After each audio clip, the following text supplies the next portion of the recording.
और संविधान का राजनीतिकरण हो गया है। किसी प्रकार के नेता अगर जेल जाते हैं तो उन्हें 6-6 महीना तक पद पे बनाए रखा जाता है। से भी बात करूंगा और मंत्री जी से भी बात करूंगा। और संविधान का राजनीतिकरण हो गया है। हम तो कहेंगे कि आप पहले पढ़ लीजिए संविधान को।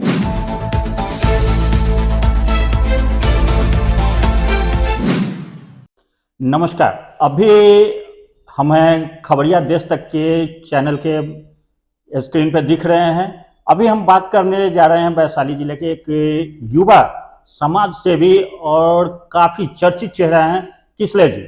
इनसे कुछ तथ्यों पे बातचीत करेंगे, समाज में अभी विकास को लेकर बातचीत करेंगे, शिक्षा व्यवस्था पे बातचीत करेंगे और राजनीति हस्ती के रूप में भी कुछ बातचीत करेंगे।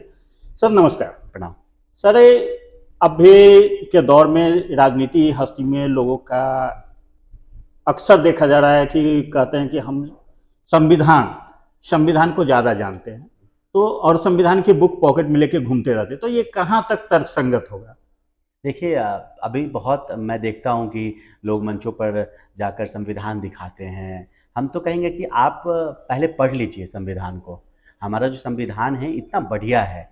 बाबा साहब भीमराव अंबेडकर ने जो संविधान दिया, उस संविधान में स्पष्ट है कि लोग अपने, आज देखिएगा, लोग अपने अधिकार की बात अत्यधिक करते हैं, लेकिन वहाँ कर्तव्य की भी तो बात कही गई है। अधिकार से ज़्यादा ज़रूरत है कर्तव्य। लेकिन आप देखिएगा कि ज़्यादातर लोग आज अपने अधिकार के चक्कर में लगे रहते हैं और संविधान का राजनीतिकरण हो गया है।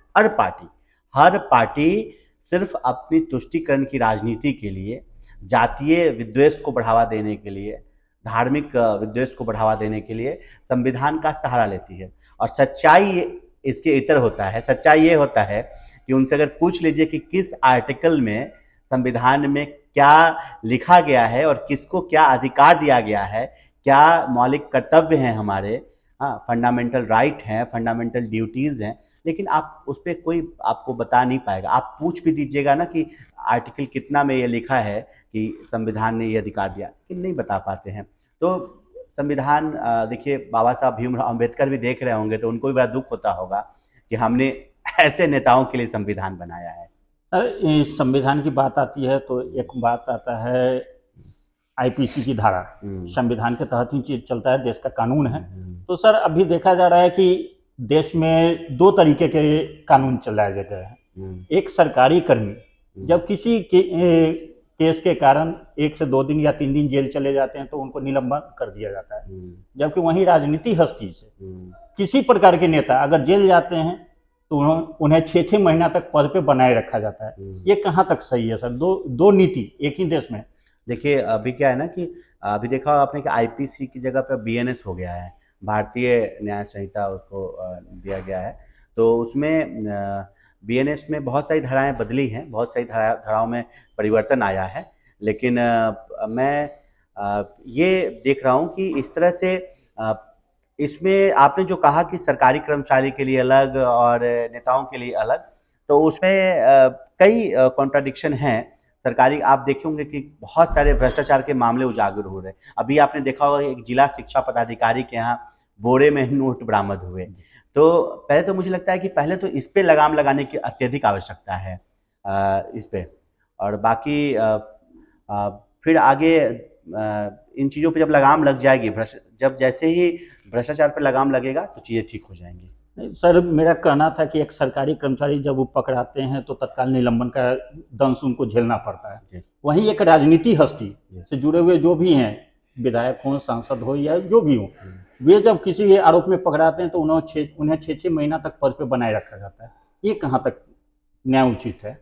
संविधान में तो अधिकार है ना, आप ये तो लोकतंत्र में यही तो अधिकार है कि नेताओं के पास ही सारा पावर है। तो जब उनके पास पावर है तो वो अपने पावर का इस्तेमाल तो अपने लिए करेंगे। कहा जा सकता है कि राजतंत्र के तहत वो अपना पावर अपने पे इस्तेमाल कर सकते हैं। बिल्कुल कर सकते हैं जी। सर, ये तो हो गया देश लेवल पे हो गया। अब आते हैं, अभी बिहार में वर्तमान चुनाव भी होने वाले हैं और बिहार सरकार की शिक्षा नीति पे भी आएंगे और थोड़ा सा इनके सामाजिक पहलू पे भी जाते हैं।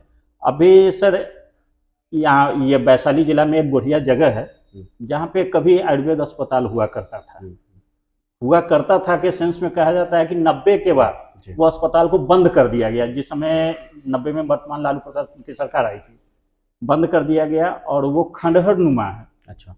जबकि भारत सरकार कहती है कि आयुर्वेद का जीर्णोद्धार हो। बिल्कुल।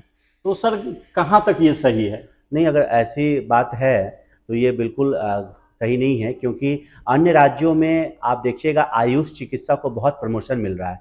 आयुष का मतलब होता है आयुर्वेद, योगा, यूनानी, सिद्धि और होम्योपैथ, ये मिलके बना है आयुष।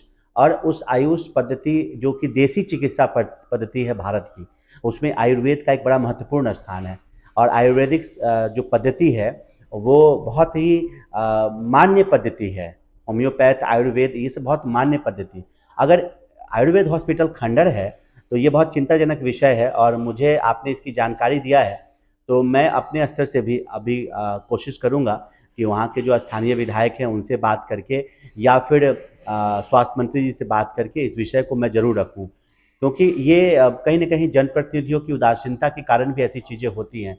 उनका ध्यान उन चीज़ों पर नहीं जाता, जबकि स्वास्थ्य एक महत्वपूर्ण विषय है समाज के लिए। सर इसमें आप मंत्री जी की बात करें तो 2021 में तत्काल स्वास्थ्य मंत्री थे मंगल पांडे जी। उनके आदेश के बाद वहाँ पे भूमि की नपाई की गई थी। 3 एकड़ जमीन मालूम हुआ कि 3 एकड़ जमीन है उस अस्पताल के पास, लेकिन आज तक उस पर कोई भी आगे की कार्रवाई नहीं हो पाई। उस नापी में माननीय विधायक भी थे, वर्तमान विधायक जी। लेकिन उस पर आज तक कोई कार्रवाई नहीं हो पाई। नहीं, इस विषय पे आपने अच्छा किया है, मुझे जानकारी दिया है। मैं कल परसों में ही इस विषय पे सारी जानकारी लेके, और कि क्या दिक्कतें आ रही हैं, और मैं माननीय विधायक जी से भी बात करूँगा और मंत्री जी से भी बात करूँगा, क्योंकि मेरे दोनों से अच्छे परिचय हैं, अच्छे रिश्ते हैं। मैं बात करके पूरी कोशिश करूँगा कि इसको सॉर्ट आउट अब किया सर आते हैं शिक्षा पे। जाए। जी। बिहार सरकार कहती है कि हमारी शिक्षा नीति अच्छी है, अच्छी पढ़ाई गुणवत्ता अच्छी है, शिक्षक की बहाली अच्छी हो रही है। तो वैसी परिस्थिति में सरकारी शिक्षक के द्वारा ही खुले मंच से एक निजी विद्यालय के प्रोग्राम में जाते हैं और खुले मंच से 19 जनवरी का एक वीडियो वायरल हो रहा है, जिसमें एक शिक्षक महोदय द्वारा स्पष्ट कहा जाता है कि बेहतर पढ़ाई चाहिए, तो आप सरकारी विद्यालय में न जाकर निजी विद्यालय का नाम लेते हुए वो संबोधित करते हैं कि इस विद्यालय में नामांकन कराएं। ये कहाँ तक सही है सर? क्या उन पर कार्रवाई होनी चाहिए? हो सकता है वहाँ अतिथि के रूप में गए हों तो भावुकता में बह गए हों।